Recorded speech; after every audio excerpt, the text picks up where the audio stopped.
In the exam, an examiner likes giving tricks in terms of their questioning. Shapes can be formed by coordinates. Let's say a coordinate is there, a coordinate is there, a coordinate is there. If you do something like this, it can form a triangle. Let's say another coordinate is introduced right there. If you do like this, it can form a parallelogram. Here are the things that you need to do in order for you to prove what shape is that.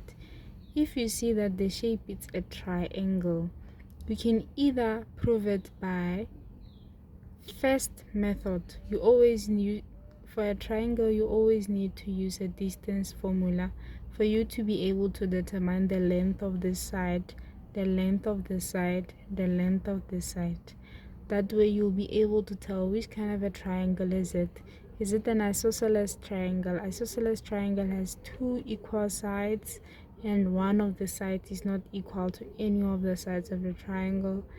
There's another triangle with no equal sides. This side is a different length, this side is a different length, this side is a different length.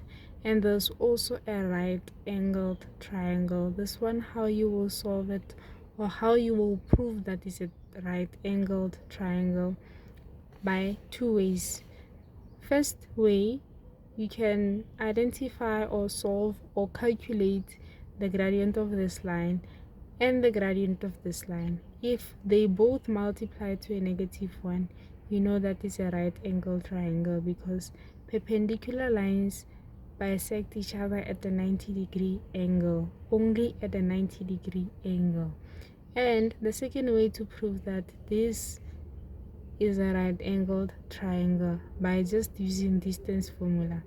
You can say the distance here plus the distance here, the distance here squared plus the distance here squared equals to the square root of the distance here, which is theorem of Pythagoras.